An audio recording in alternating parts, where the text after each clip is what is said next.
Okay, voice കേൾക്കാമോ? Voice clear ആണോ? Voice clear ആണോ?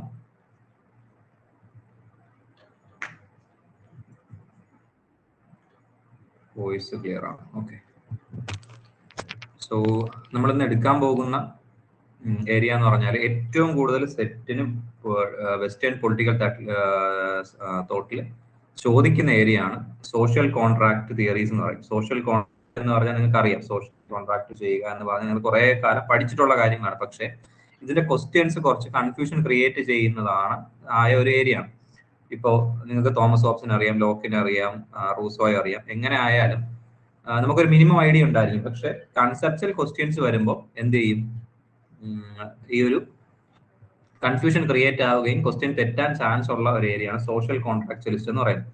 ഈ സോഷ്യൽ കോൺട്രാക്ച്വലിസ്റ്റ് ആയിട്ടുള്ള 3 പേരെയും, ഹോബ്സ്, ലോക്ക്, റൂസോ, ഇവരെ 3 പേരെയും ഒരുമിച്ചാണ് ഞാനിന്ന് ക്ലാസ് എടുക്കുന്നത്. അതിൽ നിങ്ങൾ മനസ്സിലാക്കേണ്ടത് ഈ സോഷ്യൽ കോൺട്രാക്ട് എന്ന് പറയുന്നത് ആദ്യം എന്താണെന്ന് മനസ്സിലാക്കണം. എന്നിട്ട് സ്റ്റേറ്റ് ഓഫ് നേച്ചർ എന്ന് പറയുന്ന ഒരു സംഭവമുണ്ട്, ഇതും എന്താണെന്ന് മനസ്സിലാക്കണം. ഹ്യൂമൻ നേച്ചർ എന്ന് പറയുന്ന ഒരു സംഭവമുണ്ട്. ഇത് മൂന്നും ഒരു സോഷ്യൽ കോൺട്രാക്ട് തിയറിയിൽ മനസ്സിലാക്കണം.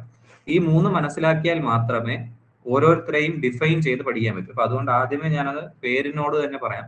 സോഷ്യൽ കോൺട്രാക്ട് എന്ന് പറയുന്നത്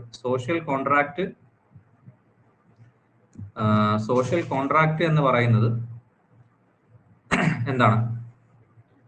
സോഷ്യലി കോൺട്രാക്ട് ചെയ്യുക എന്ന് പറഞ്ഞ ഒരു സ്റ്റേറ്റിനെ, ഇപ്പൊ നമ്മൾ ഇന്ത്യ ഒരു ജനാധിപത്യ രാജ്യമാണ്, നമ്മൾ ഒരു സോഷ്യൽ കോൺട്രാക്റ്റിലാണ് ഒപ്പിട്ടിരിക്കുന്നത്. അതായത് നമ്മളും ഒരു ലിഖിതമായോ അലിഖിതമായോ നമ്മളൊരു സോഷ്യൽ കോൺട്രാക്ട് ആണ് ചെയ്യുന്നത്. ഇപ്പൊ നമ്മൾ റിട്ടേൺ കോൺസ്റ്റിറ്റ്യൂഷൻ ഒരു കോൺട്രാക്ട് ആയിട്ട് എടുത്താൽ ആ കോൺട്രാക്ട് പ്രകാരമാണ് ഒരാൾ ഭരിക്കുന്നത്, അല്ലെ? അതായത് സാധാരണ ജനങ്ങൾ എന്ന് പറയുന്ന ആൾക്കാര് കൊടുക്കുന്ന ഒരു നമ്മുടെ റൈറ്റ്സും കാര്യങ്ങളും എല്ലാം നമ്മൾ സറണ്ടർ ചെയ്ത് കൊടുത്ത് ഒരു സോഷ്യൽ കോൺട്രാക്ട് ഉണ്ടാക്കി ആ സോഷ്യൽ കോൺട്രാക്റ്റിൽ ഒരു ഗവൺമെന്റ് ഉണ്ടാവും. ആ ഗവൺമെന്റ് ഭരിക്കുന്നതിന് പറയുന്ന പേര്, ഗവൺമെന്റോ കിങ്ങോ ആരോ ഉണ്ടാവും, ഭരിക്കുന്നതിന് പറയുന്ന പേരാണ് സോഷ്യൽ കോൺട്രാക്ട്. നമ്മൾ അക്സെപ്റ്റ് ചെയ്യണം. നമ്മൾ അക്സെപ്റ്റ് ചെയ്യാത്ത ഒരാളല്ല ഭരിക്കേണ്ടത്, നമ്മൾ അക്സെപ്റ്റ് ചെയ്യുന്ന ഒരാളാണ് ഭരിക്കേണ്ടത്. അതാണ് സോഷ്യൽ കോൺട്രാക്ട് എന്ന് ഉദ്ദേശിക്കുന്നത്. ഇനി രണ്ടാമത്തെ ഒരു കാര്യം, സ്റ്റേറ്റ് ഓഫ് നേച്ചർ എന്ന് പറയുന്ന ഒരു ഐഡിയ ഉണ്ട്. സ്റ്റേറ്റ് ഓഫ് നേച്ചർ എന്ന് പറഞ്ഞാൽ ഈ ഗവൺമെന്റ് ഉണ്ടായില്ല, ഈ ഗവൺമെന്റ് ഉണ്ടാകുന്നതിന് മുമ്പ് എന്താണ്, ഈ ഗവൺമെന്റ് ഉണ്ടാകുന്നതിന് മുമ്പുള്ള അവസ്ഥ എന്താണ്, സ്റ്റേറ്റ് ഓഫ് നേച്ചർ. അല്ലെങ്കിൽ ഈ കിങ്, ഈ രാജാവ് ഉണ്ടാകുന്നതിന് മുമ്പ് ഈ രാജ്യത്തിന്റെ അവസ്ഥ എന്താണ്, അതാണ് സ്റ്റേറ്റ് ഓഫ് നേച്ചർ. അല്ലെങ്കിൽ ആദ്യകാലങ്ങളിലെ ഈ അത് എന്താണ് എന്നുള്ളതാണ് സ്റ്റേറ്റ് ഓഫ് നേച്ചർ. ഇനി ഹ്യൂമൻ നേച്ചർ എന്ന് പറഞ്ഞാൽ അവിടെ ഉള്ള ആളുകളുടെ നേച്ചർ എങ്ങനെയാണ്. ഈ മൂന്നും ഒരു സോഷ്യൽ കോൺട്രാക്റ്റിൽ എന്തായിട്ട് വരും, ഒരു വളരെ ക്രൂഷ്യൽ ആയിട്ടുള്ള ഫാക്ടർ ആയിട്ട് വരും. ഇതിനൊക്കെയാണ് ക്വസ്റ്റ്യൻ വരിക. അസർഷൻ റീസൺ ക്വസ്റ്റ്യൻസ് വന്നിട്ടുണ്ട്. അതുപോലെ ബുക്സിന്റെ സിമ്പിൾ ക്വസ്റ്റ്യൻ, ബുക്സ് എല്ലാവർക്കും പറ്റും. പക്ഷെ കൺസെപ്ച്വൽ ക്വസ്റ്റ്യൻ ആണെങ്കിൽ കുറച്ച് ബുദ്ധിമുട്ട് വരും. അതുകൊണ്ടാണ് പറയുന്നത് മാക്സിമം നന്നായിട്ട് ശ്രദ്ധിച്ചിരിക്കുക. വളരെ കൺസെപ്ച്വൽ ആയിട്ടുള്ള ഒരു ഏരിയ ആണ്. ഒരു 3-4 മാർക്കിനൊക്കെ ചോദിക്കാൻ പറ്റുന്ന ഏരിയ ആണ്. റൂസോയൊക്കെ സംബന്ധിച്ച് ഒരുപാട് ക്വസ്റ്റ്യൻസ് കണ്ടിട്ടുള്ള ഏരിയ ആണ്. സോ മാക്സിമം നിങ്ങൾ എന്ത് ചെയ്യണം, ഈ ഒരു ഐഡിയ മനസ്സിലാക്കി തന്നെ മുന്നോട്ട് പോകണം. മനസ്സിലാകുന്നില്ല അല്ലെങ്കിൽ വേറെ ഏതെങ്കിലും ഒരു ഇഷ്യൂ വരുന്നുണ്ട് എന്നുണ്ടെങ്കിൽ കൃത്യമായിട്ട് പറയുക. ഓക്കെ. അപ്പൊ ആദ്യം നമ്മൾ സോഷ്യൽ കോൺട്രാക്ട് തിയറീസിൽ പഠിക്കാൻ പോകുന്ന ആളാണ് തോമസ് ഹോബ്സ്. ഈ തോമസ് ഹോബ്സ് എന്ന് പറഞ്ഞാൽ നിങ്ങൾ കേട്ടിട്ടുണ്ടാവും. അതുപോലെ കുറെ പോയിന്റ്സ് ഒക്കെ നിങ്ങൾക്ക് അറിയാമായിരിക്കും. പക്ഷെ നിങ്ങൾ ആദ്യം മനസ്സിലാക്കേണ്ടത്, ഒരാളെ പഠിക്കുമ്പോൾ അയാളുടെ ഹിസ്റ്ററി വളരെ ഇമ്പോർട്ടന്റ് ആണ്. ഒരാളെ പഠിക്കുമ്പോൾ അയാളുടെ ഹിസ്റ്ററി വളരെ അധികം ഇമ്പോർട്ടന്റ് ആണ്. അപ്പം ഹിസ്റ്ററി മീൻസ് ഇപ്പോ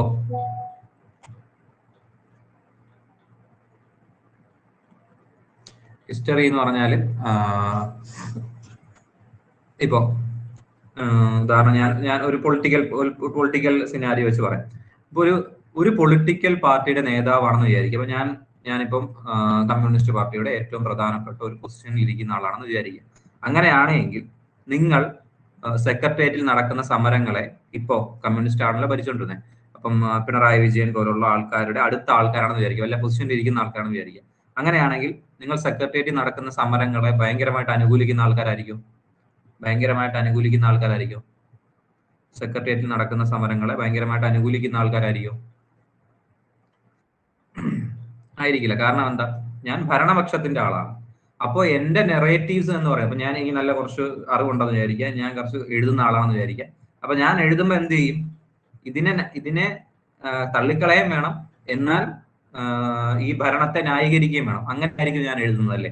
സോ ഒരാളുടെ ഹിസ്റ്ററിക്കൽ അല്ലെങ്കിൽ ഒരാൾ എവിടെ നിന്ന് വരുന്നു, എന്ത് ചെയ്യുന്നു, ഏത് ഐഡിയ ആണ് ഫോളോ ചെയ്യുന്നത്, ഇതൊക്കെ ഒരു നേച്ചർ അല്ലെങ്കിൽ ഒരാളുടെ തോട്ട് ഉണ്ടാകുന്നതിന് വളരെയധികം ഇമ്പോർട്ടൻ്റ് ആണ്. അപ്പൊ അതുപോലെ തോമസ് ഹോബ്സിന്റെയും ചില കാര്യങ്ങൾ നിങ്ങൾ അറിഞ്ഞിരിക്കണം. തോമസ് ഹോബ്സ് ജനിച്ചത് ഇംഗ്ലണ്ടിലാണ്. ഇതൊന്നും PDF കാണണം നിർബന്ധമില്ല, PDF അങ്ങൊന്നും മെൻഷൻ ചെയ്ത് പോകുന്നതാണ്. ഇതൊക്കെ വേണമെങ്കിൽ ലെക്ചർ നോട്ടിലൊക്കെ എഴുതി വെക്കണം. തോമസ് ഹോബ്സ് എന്ന് പറയുന്നത് ഇംഗ്ലണ്ടിലാണ് ജനിച്ചത്. അപ്പൊ ഇംഗ്ലണ്ട് എന്ന് പറയുന്നത് ആ സമയത്ത്, ഈ ഒരു സമയം ആലോചിച്ച് നോക്കുക, ഈ 1516 കാലഘട്ടം എന്ന് പറയുന്നത് വളരെയധികം സിവിൽ വാറുകൾ നിലനിർന്ന ഒരു കാലം. സിവിൽ വാർ എന്ന് പറയുന്ന ഒരുപാട് പ്രശ്നങ്ങൾ നിലനിന്നിരുന്ന ഒരു കാലഘട്ടമാണ്. അതിൽ പ്രത്യേകിച്ച് ഈ 30 years വാർ എന്നൊക്കെ പറഞ്ഞിട്ട് ഒരു വാറൊക്കെ നിലനിന്നിരുന്ന ഒരു സമയമാണ്. പ്രത്യേകിച്ച് ആ ഒരു 1640 സമയങ്ങളിൽ സിവിൽ വാറുകൾ നിലനിൽക്കുന്നു. ഒരു കിങ് ആണോ അതല്ലെങ്കിൽ ഗവൺമെന്റ് ആണോ വേണ്ടത് എന്നുള്ള ചർച്ചകൾ നടക്കുന്നു. ഇതൊക്കെ നടക്കുന്ന ഒരു സമയമാണ്. അപ്പൊ ഈ നടക്കുന്ന സമയത്ത് കിങ്ങിനെ അനുകൂലിക്കുന്ന ആളായിരുന്നു ആര്? Thomas Hobbes. തോമസ് ഹോബ്സിന്റെ ചിന്താഗതി എന്ന് പറഞ്ഞാൽ രാജഭരണം വേണം, രാജാവിനെ അനുകൂലിക്കണം എന്നുള്ളതാണ്. അപ്പൊ രാജാവിനെ അനുകൂലിക്കാൻ വേണ്ടി അദ്ദേഹം ഒരു തിയറി ഉണ്ടാക്കും. അതാണ് അദ്ദേഹത്തിന്റെ സോഷ്യൽ കോൺട്രാക്ട്. അദ്ദേഹം രാജാവിനെ അനുകൂലിക്കുന്ന ആളായിരുന്നു, അല്ലെങ്കിൽ കിങ്ങിനെ അനുകൂലിക്കുന്ന ആളായിരുന്നു, പ്രിൻസിനെ അനുകൂലിക്കുന്ന ആളായിരുന്നു. അതുകൊണ്ട് എന്ത് ചെയ്യുന്നു, അദ്ദേഹം പ്രിൻസിന് അനുകൂലമായിട്ടായിരിക്കും സംസാരിക്കാൻ പോകുന്നത്. ഇത് നമ്മൾ എവിടെ എഴുതി വെക്കുക, എവിടെയും എഴുതിയൊന്നും കാണത്തില്ല. പക്ഷെ നിങ്ങൾ മനസ്സിൽ വെച്ചിരിക്കണം, ഇങ്ങനെ ആകുമ്പോൾ നിങ്ങളുടെ സ്റ്റേറ്റ് ഓഫ് നേച്ചർ എല്ലാ കാര്യങ്ങളും ശരിയാകും. അതല്ലെങ്കിൽ സ്റ്റേറ്റ് ഓഫ് നേച്ചർ തോമസ് ഹോബ്സുമായിട്ട് ലോക്കുമായിട്ടൊക്കെ മാറിപ്പോകും. അങ്ങനെ മാറിപ്പോകാതെ ഇരിക്കണം, അങ്ങനെ മാറിപ്പോകരുത്. ഓക്കെ. സോ തോമസ് ഹോബ്സ് എന്ന് പറഞ്ഞാൽ കിങ്ങിനെ അനുകൂലിക്കുന്ന ഒരാളാണെന്ന് മനസ്സിലാക്കുക. അയാളുടെ തിയറി മൊത്തവും കിങ്ങിനെ അനുകൂലിച്ചുകൊണ്ടുള്ള ഒരു പരിപാടി ആയിരിക്കും എന്നും മനസ്സിലാക്കുക. ഓക്കെ. അപ്പൊ കിങ്ങിനെ അനുകൂലിക്കുന്ന ഒരാൾ, രാജാവ് അവിടെ ഉണ്ട്, രാജാവ് ഭരണമാണ് നടക്കുന്നത്. രാജാവ് ഭരിക്കുമ്പോഴാണ് സിവിൽ വാർ നടക്കുന്നതെങ്കിൽ ആ സിവിൽ വാറിനെ അനുകൂലിക്കുന്ന ആളായിരിക്കോ പ്രതികൂലിക്കുന്ന ആളായിരിക്കോ തോമസ് ഹോബ്സ്? രാജാവ് ഭരിക്കുമ്പോൾ സിവിൽ വാർ നടക്കുകയാണെങ്കിൽ ആ സിവിൽ വാറിനെ അനുകൂലിക്കുന്ന ആളായിരിക്കോ പ്രതികൂലിക്കുന്ന ആളായിരിക്കോ? അഗെയിൻസ്റ്റ് ആയിരിക്കോ ഫേവർ ചെയ്യുന്ന ആളായിരിക്കോ? എങ്ങനെയുള്ള ആളായിരിക്കും തോമസ് ഹോബ്സ്? എഗെയിൻസ്റ്റ് ആയിട്ടുള്ള ആളായിരിക്കും അല്ലെ? എഗെയിൻസ്റ്റ് ആയിട്ടുള്ള ആളായിരിക്കും, സിവിൽ വാറിനെ അനുകൂലിക്കാത്ത ഒരാളായിരിക്കും. ആ ഒരു സിമ്പിൾ ലോജിക്ക് വെച്ച് ഇനി മനസ്സിലാക്കിക്കണം. Okay. He witness the period of civil war. Civil war അദ്ദേഹം വിറ്റ്നസ് ചെയ്തിരുന്നു. ആ വിറ്റ്നസ് ചെയ്തിരുന്ന സമയത്ത്, ഇനി ഈ മെത്തേഡ് ഓഫ് സ്റ്റഡി ഒക്കെ അവിടെ നിൽക്കട്ടെ, അതിലേക്കൊക്കെ തിരിച്ചു വരാം. ഞാൻ ഈ കഥ മൊത്തം പറഞ്ഞു തന്നിട്ട് ഇദ്ദേഹത്തിന്റെ പോയിന്റിലേക്ക് വരാം. നിങ്ങൾ മനസ്സിലാക്കേണ്ട ഒരു കാര്യം, ഇയാൾ സിവിൽ വാർ കണ്ടു, സിവിൽ വാറിനെ എതിർത്ത ആളാണെങ്കിൽ ഇയാളുടെ ഹ്യൂമൻ നേച്ചറും എങ്ങനെയായിരിക്കും? ഹ്യൂമനെ കാണുന്നതും എങ്ങനെയായിരിക്കും? ആ രാജ്യത്തെ ഹ്യൂമനെ കാണുന്നതും human life is solitary, poor, nasty, brutish, short. Human life ഒരു നെഗറ്റീവ് ആയിട്ടാണ് കാണുന്നത്. ഹ്യൂമൻ നേച്ചർ എന്ന് പറയുന്നത് വളരെ ഗ്രീഡിയാണ്, ഭയങ്കരമായിട്ടുള്ള നല്ല മോറൽ തിങ്സ് ഒന്നും ഇവരുടെ കയ്യിലില്ല. ഇവരെപ്പോഴും അടികൂടുന്ന ആൾക്കാരാണ്, വാർ നടത്തുന്ന ആൾക്കാരാണ്, ഇവരെപ്പോഴും പരസ്പരം ബ്രൂട്ടിഷ് ആയിട്ട് പെരുമാറുന്ന ആൾക്കാരാണ്. ഒരു നെഗറ്റീവ് സ്റ്റൈലിലാണ് ഹ്യൂമൻ ലൈഫ് പറയുക. അങ്ങനെ നെഗറ്റീവ് സ്റ്റൈല്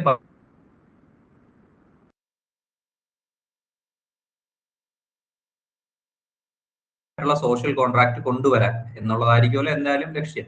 അപ്പൊ ഹ്യൂമൻ ലൈഫ് സോളിറ്ററിയും പുവറും നാസ്റ്റിയും ബ്രൂട്ടിഷ് ഒക്കെ ആയിരുന്നു.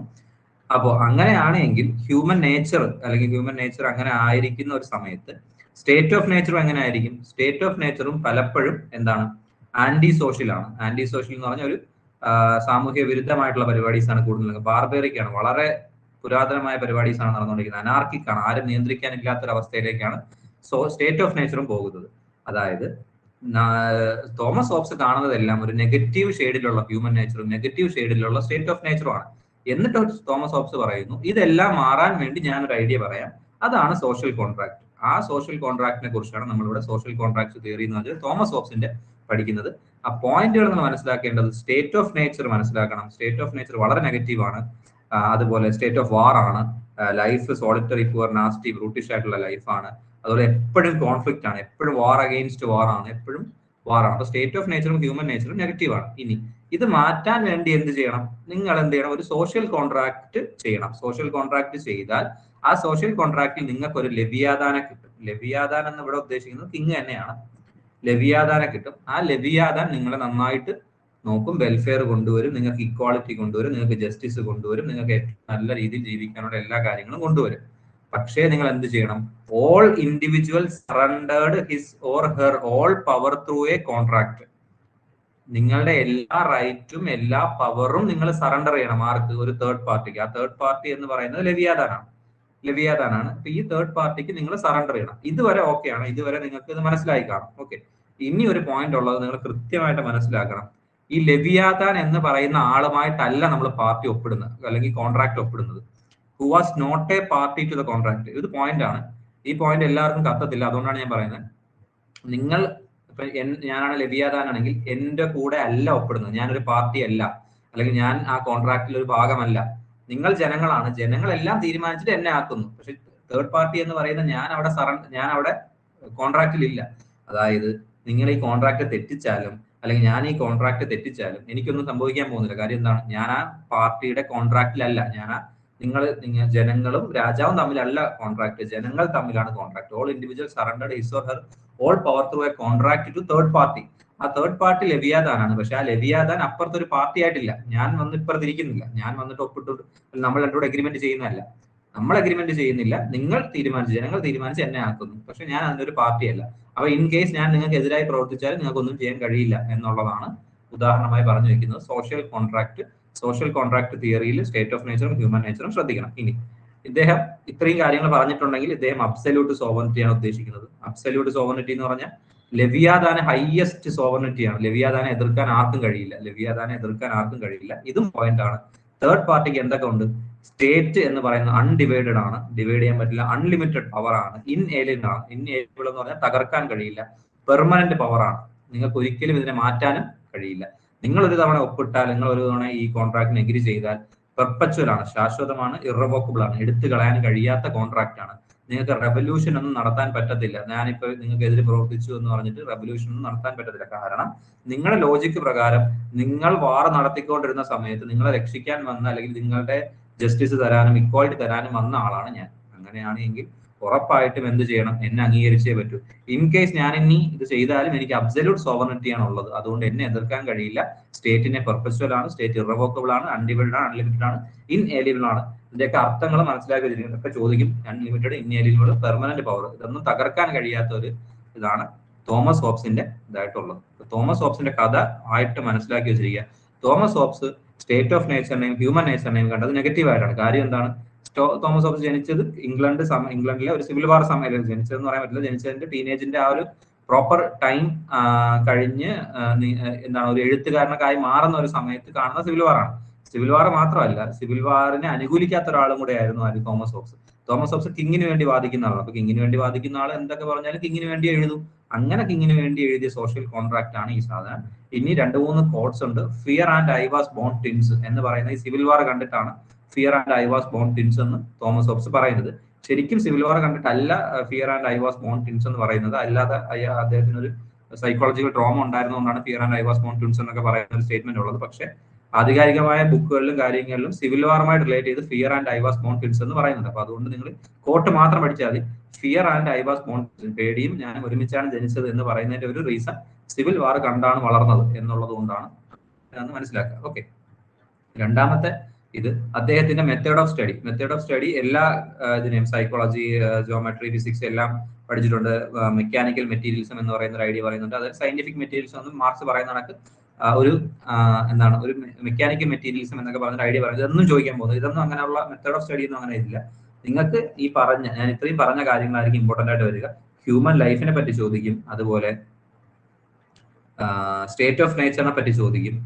State of nature, human life, അതുപോലെ സോഷ്യൽ കോൺട്രാക്ട് ശ്രദ്ധിക്കേണ്ട 3 പോയിന്റ് ഉണ്ട്. ഒന്ന്, സോഷ്യൽ കോൺട്രാക്ട് ആരുമായിട്ടും ഒപ്പിടുന്നില്ല. Who was not party to the contract. നമ്മൾ തന്നെ തീരുമാനിക്കുന്നത്, നമ്മൾ ജനങ്ങൾ തീരുമാനിച്ച ഒരു ലെവിയാദാനെ കൊണ്ടുവരുന്നു.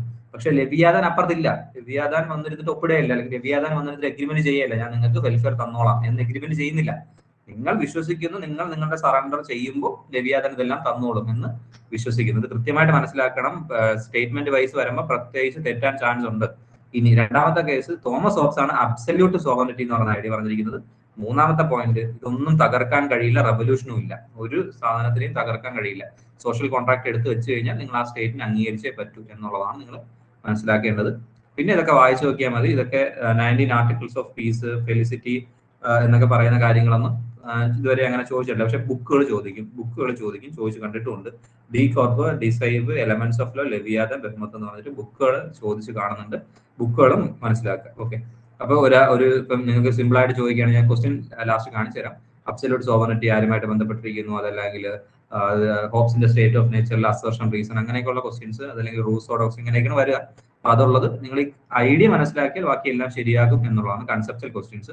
ഫാക്ച്വലായിട്ട് തന്നെ പഠിക്കണം. ഇപ്പം ഒരിക്കലും ഇത് കാണാതെ പഠിക്കാതിരിക്കാൻ പറ്റത്തില്ലല്ലോ. ബുക്സിന്റെ പേര് കൺസെപ്റ്റ് ആയിട്ട് പഠിച്ചിട്ട് കാര്യമില്ല, ബുക്സിന്റെ പേര് ബുക്സ് ആയിട്ട് തന്നെ പഠിക്കേണ്ടി വരും എന്നുള്ളതാണ്. പക്ഷെ ഇവിടെ കൺസെപ്റ്റ് ആണ് ഇമ്പോർട്ടന്റ്.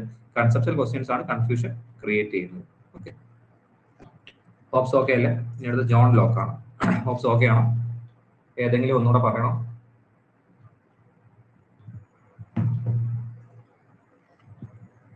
ഹോപ്സ് ഓക്കെ ആണല്ലോ. ഒന്നുകൂടെ പറയണമെങ്കിൽ ഡൗട്ട് ചോദിക്കണം. ഓക്കെ, നിങ്ങളിത് കേട്ടിട്ടുള്ള സംഭവങ്ങളൊക്കെ തന്നെ, ഹോപ്സ് ലോക്കൊക്കെ കേട്ടിട്ടുള്ള സംഭവം. പക്ഷെ ക്വസ്റ്റ്യൻ കാണുമ്പോൾ കൺഫ്യൂഷൻ ക്രിയേറ്റ് ആകും ഈ ഏരിയയിൽ. അതാണ് ഈ സോഷ്യൽ കോൺട്രാക്ടിന്റെ പ്രശ്നം. ഫാക്ച്വൽ ആണെങ്കിൽ കുഴപ്പമില്ല, ഫാക്ച്വൽ ആണെങ്കിൽ നിങ്ങൾ പഠിച്ചുകൊണ്ട് പോയാൽ അത് കിട്ടും എന്നുള്ളതാണ്. പക്ഷെ കൺസെപ്റ്റൽ ആകുമ്പോൾ ചില ക്വസ്റ്റ്യൻസ് കൺസെപ്റ്റലാണ്, നല്ല കൺസെപ്റ്റലാണ്. അപ്പൊ കൺസെപ്റ്റൽ ക്വസ്റ്റ്യൻസിലേക്ക് വരുമ്പോൾ ബുദ്ധിമുട്ടും എന്നുള്ളതാണ്. ഇനി നേരെ തോമസ് ഹോബ്സ് പറഞ്ഞ ഐഡിയ തന്നെ ജോൺ ലോക്കിനും അപ്ലൈ ചെയ്യാം. ജോൺ ലോക്ക് ഗ്ലോറിയസ് റെവല്യൂഷൻ എന്ന് പറയുന്ന റെവല്യൂഷന്റെ സമയത്ത് ഉണ്ടായിരുന്ന ആളാണ്. തോമസ് ഹോബ്സ് സിവിൽ വാർ, അവിടുത്തെ സിവിൽ വാർ നടക്കുകയാണ്. സിവിൽ വാർ നടക്കുന്ന സമയത്ത് 1640 സമയങ്ങളിൽ, ഇവിടെ 1688 ഒരു 40 വർഷം കഴിഞ്ഞിട്ട് ഗ്ലോറിയസ് റെവല്യൂഷൻ, അവിടെയും വാർ തന്നെയല്ലോ, അല്ലെങ്കിൽ അവിടെയും സമരം തന്നെയല്ലോ, അവിടെയും അങ്ങോട്ടും ഇങ്ങോട്ടുമുള്ള ഒരു കുറച്ച് പ്രശ്നങ്ങൾ തന്നെയല്ലോ നടക്കുന്നത്. അപ്പോ ഇത് കാണുന്ന ആള് തോമസ് ഹോബ്സ് ആണെങ്കിൽ ഇതിനെ അനുകൂലിക്കും. തോമസ് ഹോബ്സ് ആണെങ്കിൽ ഇതിനെ അനുകൂലിക്കും. ഗ്ലോറിയസ് റെവല്യൂഷൻ തോമസ് ഹോബ്സ് കാണുകയാണെങ്കിൽ ഇതിനെ അനുകൂലിക്കും. ഗ്ലോറിയസ് റെവല്യൂഷൻ തോമസ് ഹോബ്സ് കാണുകയാണെങ്കിൽ അനുകൂലിക്കുമോ പ്രതികൂലിക്കുമോ? ഗ്ലോറിയസ് റെവല്യൂഷൻ ഒരു വാറാണ്. ഗ്ലോറിയസ് റെവല്യൂഷൻ എന്ന് പറഞ്ഞാൽ ഒരു വാറാണ്. തോമസ് ഹോബ്സ് അംഗീകരിക്കാൻ ചാൻസ് ഉണ്ട്. ഹോബ്സ് അംഗീകരിക്കാൻ ചാൻസ് ഇല്ലാത്തതിന്റെ കാര്യം എന്താണ്? കിങ് ആണ് ഭരിക്കുന്നത് അല്ലേ? കിങ് ഇപ്പം ഭരിക്കാതിരുന്നിട്ടുണ്ടോ? കിങ്ങോ ക്യൂനോ ഭരിക്കാതിരുന്നിട്ടുണ്ടോ? എപ്പോഴും തന്നെയാണ്. പക്ഷെ ഗവൺമെന്റ് പിന്നീട് ഉണ്ടായിട്ടുണ്ട്. പക്ഷെ ഞാൻ പറയുന്നത് കാലഘട്ടങ്ങളിലെ കിങ് എന്ന് പറയുന്നത് തന്നെയാണല്ലോ എപ്പോഴും ഭരിച്ചുകൊണ്ടിരിക്കുന്നത്. അപ്പൊ അതിനെതിരെ റെവല്യൂഷൻ ഉണ്ടായ തോമസ് ഹോബ്സ് അംഗീകരിക്കത്തില്ല. പക്ഷെ ജോൺ ലോക്ക് എന്ന് പറയുന്നത് ഗ്ലോറിയസ് ആളുടെ ഫാമിലി ഒരാളായിരുന്നു. അങ്ങനെ നിങ്ങൾ മനസ്സിലാക്കുമ്പോൾ ലോക്കിന്റെ നല്ല ഒരു ഡെവലപ്മെന്റ് പ്രായത്തിൽ, അല്ലെങ്കിൽ ഒരു മെച്ചുവേർഡ് പ്രായത്തിൽ ലോക്ക് ഒരു ഗവൺമെന്റിന് വേണ്ടി വാദിച്ച ആളാണ്. ഒരു ഗവൺമെന്റ് വേണം, കിങ് മാത്രമല്ല ഗവൺമെന്റ് വേണം, ഒരു കോൺസ്റ്റിറ്റ്യൂഷൻ വേണം എന്നൊക്കെ വാദിച്ച ആളാണ്. അപ്പൊ ഗ്ലോറിയസ് റെവല്യൂഷനെ അനുകൂലിക്കുന്ന ആളാണ്. അപ്പൊ ഈ ഗ്ലോറിയസ് റെവല്യൂഷനെ അനുകൂലിക്കുന്ന ഒരാളാണ് ജോൺ ലോക്ക് എങ്കിൽ സ്റ്റേറ്റ് ഓഫ് നേച്ചറോ ഹ്യൂമൻ നേച്ചറോ വളരെ നെഗറ്റീവ് ആവോ, എക്സ്ട്രാ നെഗറ്റീവ് ആവോ, ഭയങ്കരമായിട്ട് നെഗറ്റീവിലേക്ക് പോകുമോ? ഗ്ലോറിയസ് റെവല്യൂഷനെ അനുകൂലിക്കുന്ന ഒരാളാണെങ്കിൽ, അനുകൂലിക്കുന്ന ഒരാളാകുമ്പോൾ ഹ്യൂമൻ നേച്ചർ അല്ലേ, ഹ്യൂമൻ വെച്ചിട്ടല്ലേ ഇത് ഉണ്ടാക്കാൻ പറ്റും, വാർ ഉണ്ടാക്കാൻ പറ്റും, അല്ലെങ്കിൽ സിവിൽ വാർ നടത്താൻ പറ്റും. അപ്പൊ ഹ്യൂമൻസ് നെഗറ്റീവായിട്ട് പറയുമോ അനുകൂലിക്കുന്ന ആളാണെങ്കിൽ? ഇല്ല. അപ്പൊ അങ്ങനെ വേണം ചിന്തിക്കാൻ. അപ്പൊ ജോൺ ലോക്ക് ഗ്ലോറിയസ് റെവല്യൂഷൻ അനുകൂലിക്കുന്ന ആളാണ്. ഇനി ഇങ്ങനെ ഒരു ബാക്ക്ഗ്രൗണ്ട് വെച്ചിട്ടാണ് ബാക്കിയൊക്കെ പഠിക്കാൻ. ജോൺ ലോക്ക് നമുക്കെല്ലാം ഫാദർ ഓഫ് ലിബറലിസം എന്ന് പറയപ്പെടുന്നതാണ്. അതെന്താണെന്ന് വെച്ചാൽ ഇതിനെ നമ്മുടെ ഓരോ മനുഷ്യന്റെയും ഇൻഡിവിജ്വൽ ലിബർട്ടിയെ പറ്റിയാണ് ഹോബ്സ് ഏറ്റവും കൂടുതൽ വാദിച്ചിരിക്കുന്നത്. ഈ സമയത്താണ്, ഗ്ലോറിയസ് റെവല്യൂഷൻ സമയത്താണ് ജോൺ ലോക്ക് ഏറ്റവും കൂടുതൽ ആക്റ്റീവ് ആകുന്നത്, ഇവിടെ ഇംഗ്ലണ്ടിൽ ആക്റ്റീവ് ആകുന്നത്. അതുപോലെ ലോക്കിന്റെ ലിബറലിസം എന്ന് പറഞ്ഞ ഐഡിയ ശ്രദ്ധിച്ചോണം. മനുഷ്യൻ എന്നാണ് ഏറ്റവും അതായത് ഇപ്പം ഉദാഹരണം ഓരോ റേഷണലാണ്, ബുദ്ധിയുള്ള ആൾക്കാരാണ്, നല്ല ഡിസിഷൻ എടുക്കാൻ കഴിവുള്ള ആൾക്കാരാണെന്ന് അംഗീകരിക്കുന്നു ഓരോ ഇൻഡിവിജ്വലിനും ലിബറലിസം ഐഡിയ. അപ്പൊ ലോക്ക് എന്താ പറഞ്ഞിരിക്കുക? മാൻ എന്ന് പറയുന്നത് ഒരു റേഷണൽ ബീയിങ് ആണ്, നല്ല ബുദ്ധിയുള്ള ഇതാണ്, തിങ്കിങ് പവർ ഉള്ള ആളാണ്. അപ്പോ നാച്ചുറൽ റൈറ്റ്സ് വേണം. മാനിന് എന്ത് വേണം? Natural rights. മാൻ എന്ന് പറഞ്ഞാൽ മെന്നും വിമണും എല്ലാവരും വരും കേട്ടോ. ഈ ഒരു മനുഷ്യൻ എന്നാണ് ഉദ്ദേശിക്കുന്നത്. അപ്പോൾ എന്ത് ചെയ്യണം? നാച്ചുറൽ റൈറ്റ്സ്, എല്ലാ ഇൻഡിവിജ്വൽസിനും നാച്ചുറൽ റൈറ്റ്സ് വേണം. ഈ നാച്ചുറൽ റൈറ്റ്സ് ലിബറലിസ്റ്റുകൾ എന്ത്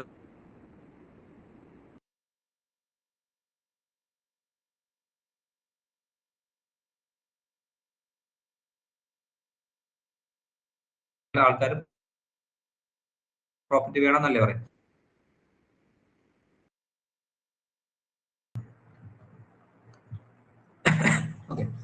മാൻ is a rational being. Man is a rational being. ലിബറലിസ്റ്റുകളെല്ലാം എന്താ പറയുക? മാൻ അല്ലെങ്കിൽ ഇൻഡിവിജ്വൽ ലിബർട്ടിയാണ് വലുത്, അതുപോലെ പ്രൈവറ്റ് പ്രോപ്പർട്ടി വേണം, സ്റ്റേറ്റ് കുറച്ച് ഇടപെടാവൂ എന്നൊക്കെ പറയുന്നതാണ് ഏത് ലിബറലിസ്റ്റുകളുടെ ഐഡിയ എന്ന് പറയുന്നത്. അപ്പൊ ഈ ഫാദർ ഓഫ് ലിബറലിസം എന്ന് പറയുന്ന ജോൺ ലോക്കും ലിബറലിസ്റ്റ് ഐഡിയയിൽ ഏറ്റവും പ്രധാനമായി ബാധിച്ചിരുന്നത് എന്താണ്?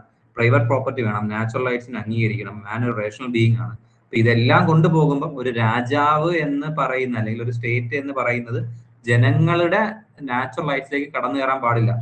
ജനങ്ങളുടെ നാച്ചുറൽ റൈറ്റ്സിലേക്ക് കടന്നു കയറാൻ പാടില്ല. അപ്പൊ അതിനെതിരെ ആണ് ഈ ഗ്ലോറിയസ് റെവല്യൂഷൻസ് നടക്കുന്നത്. അപ്പൊ ഈ ഗ്ലോറിയസ് റെവല്യൂഷൻസ് നടക്കുന്നു, അതിനനുസരിച്ച് എന്ത് ചെയ്യുന്നു, സ്റ്റേറ്റ് ഓഫ് നേച്ചറും ഹ്യൂമൻ നേച്ചറും മാറും. സ്റ്റേറ്റ് ഓഫ് നേച്ചറും ഹ്യൂമൻ നേച്ചറും മാറും. അപ്പൊ സ്റ്റേറ്റ് ഓഫ് നേച്ചറിലും നിങ്ങൾ നോക്കിയാൽ മനസ്സിലാവും, ഹ്യൂമൻസ് എന്ന് പറയുന്നത്, ഹ്യൂമൻ നേച്ചർ ആകുമ്പോൾ ഹ്യൂമൻസ് ലവ് ആണ്, കൈൻഡ്നെസ് ആണ്, ഗുഡ് വിൽ ആണ്, കോപ്പറേഷൻ ആണ്, വളരെയധികം പോസിറ്റീവ് ആണ് ഹ്യൂമൻസ് ആ സമയത്ത്.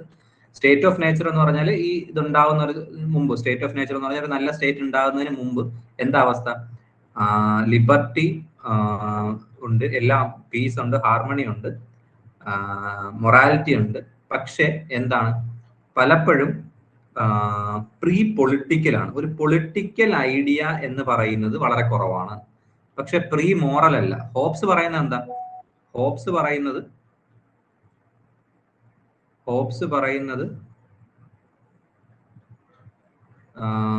ബ്രേക്ക് ആവുന്നുണ്ടോ? ബ്രേക്ക് ആകുന്നുണ്ടോ?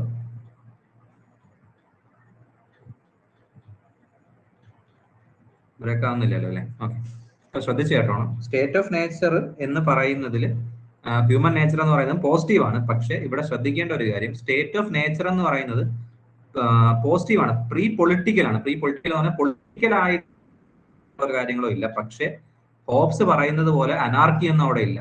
അനാർക്കിയോ പ്രീ മോറൽ സിറ്റുവേഷനോ അവിടെ ഇല്ല. ആരും അങ്ങനെ ഭയങ്കര ഇമ്മോറൽ കാണിക്കുന്ന ആൾക്കാരൊന്നും അല്ല. നോട്ട് പ്രീ മോറൽ, ഒരു പ്രീ മോറൽ സൊസൈറ്റി ഒന്നും അല്ല, മൊറാലിറ്റി ഉള്ള സൊസൈറ്റി തന്നെയാണ്. പക്ഷെ പ്രീ പൊളിറ്റിക്കലാണ്. പൊളിറ്റിക്കലി അത്ര അവയർനെസ് ഉള്ള ഒരു സൊസൈറ്റി അല്ല. അത് മാറണം. അത് മാറിയിട്ട് കോൺസ്റ്റിറ്റ്യൂഷനും കാര്യങ്ങളൊക്കെ കൊണ്ടുവരണം എന്നുള്ളതാണ് ജോൺ ലോക്കിന്റെ ഐഡിയ എന്ന് പറയുന്നത്. അപ്പൊ അവിടെ എന്തൊക്കെയാ ഉള്ളത്, സ്റ്റേറ്റ് ഓഫ് നേച്ചറിൽ എന്തൊക്കെയാ, അവിടെ ഒരു എസ്റ്റാബ്ലിഷ്ഡ് ലോ ഇല്ല. There was no established law. പലപ്പോഴും എന്താണ് ജഡ്ജ്മെന്റ് എന്നൊക്കെ പറയുന്നത് ചിലതിൽ പ്രോപ്പറായിട്ട് നടക്കുന്നില്ല. Problem of implementation of law പ്രോപ്പറായിട്ട് ഇംപ്ലിമെന്റ് ചെയ്യുന്നില്ല. അപ്പൊ ഇതിനൊക്കെ വേണ്ടിയാണ് നിങ്ങൾ സോഷ്യൽ കോൺട്രാക്ട് ഒപ്പിടേണ്ടത്. അല്ലാതെ ഹോബ്സ് പറയുന്ന കണക്ക് ഇവിടെ ഭയങ്കര ഇമ്മോറാലിറ്റി ആണ്, ഇവിടെ ഭയങ്കര അനാർക്കിയാണ്, അതുകൊണ്ട് നിങ്ങൾ ഒരു സോഷ്യൽ കോൺട്രാക്റ്റിലേക്ക് പോകണം, ആ സോഷ്യൽ കോൺട്രാക്ട് നിങ്ങൾ ഒപ്പിട്ടാൽ അല്ലെങ്കിൽ നിങ്ങൾ പറഞ്ഞാൽ ആ കിങ്ങിനെ എതിർക്കാൻ കഴിയില്ല, അങ്ങനെ ഒരു സംഭവമൊന്നും ഇല്ല. ഇനി രണ്ടാമത്തെ കേസ്, ജോൺ ലോക്ക് പറയുന്ന നാച്ചുറൽ റൈറ്റ്സിനെ പറ്റി നോക്കണം. Right to life, liberty, property. Life, liberty, property ആണ്, ഈ മൂന്നുമാണ് ലോക്ക് പറഞ്ഞിരിക്കുന്ന നാച്ചുറൽ റൈറ്റ്സ് എന്ന് പറയുന്നത്. Life, liberty, property, life, liberty, property, life, liberty, property. ആർക്കെങ്കിലും life, liberty, pursuit of happiness എന്ന് പറഞ്ഞിരിക്കുന്ന ആരാണെന്ന് അറിയാമോ?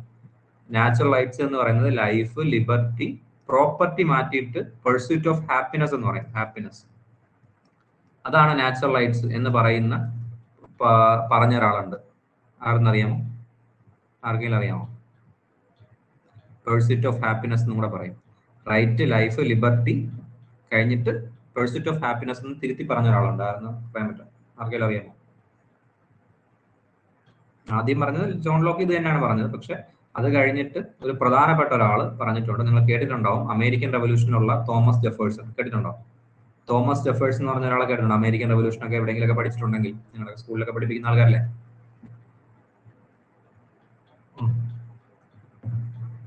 അദ്ദേഹം ഈ ഐഡിയ ഇവിടെ നിന്നാണ് പറഞ്ഞിരിക്കുന്നത്, ലൈഫ്, ലിബർട്ടി, പ്രോപ്പർട്ടി. ഞാൻ പറയട്ടെ, ഏതൊരു ഐഡിയ നമ്മൾ ഏൻഷ്യന്റ് എന്നോ വെസ്റ്റേൺ പൊളിറ്റിക്കൽ തോട്ടെന്നോ പൊളിറ്റിക്കൽ സയൻസ് എന്നൊക്കെ എടുത്തതായിരിക്കും ഏതൊരു ഐഡിയ. ഇപ്പൊ ഇന്ത്യ ഫോളോ ചെയ്യുന്ന പല ഐഡിയാസും നമ്മൾ ഫ്രഞ്ച് റെവല്യൂഷൻ എടുത്തിട്ടുള്ളതാണ്.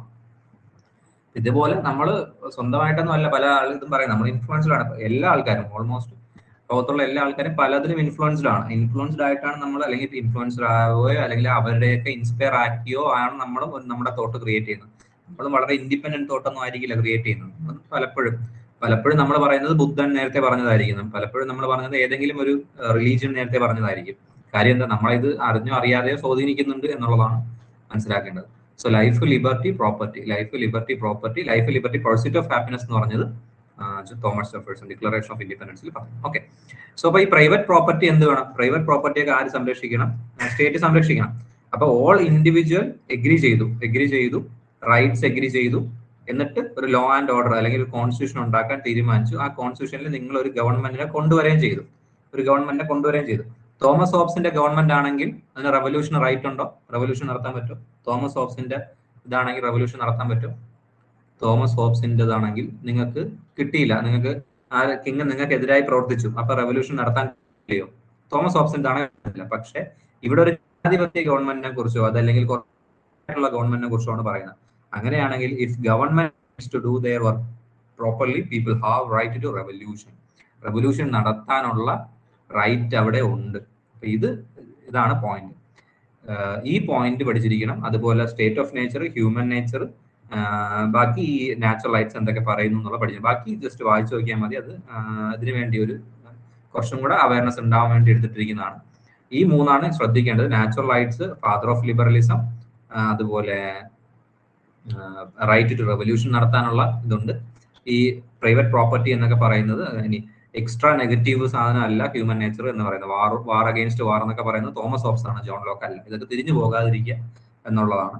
സോ ഇതൊക്കെ ബാക്കി വായിച്ചു നോക്കിയാൽ മതി. പിന്നെ ബുക്സിന്റെ പേരും വളരെ ഇമ്പോർട്ടന്റ് ആണ്. Letter on toleration, two treatises of government ഒക്കെ പഠിച്ചു വെച്ചിരിക്കുക. ഓക്കെ, ഇതാണ് ജോൺ ലോക്ക്. ഇനി അടുത്തത് റൂസോ. ഏറ്റവും ഹൈയസ്റ്റ് ചോദ്യം വന്നിട്ടുള്ളത്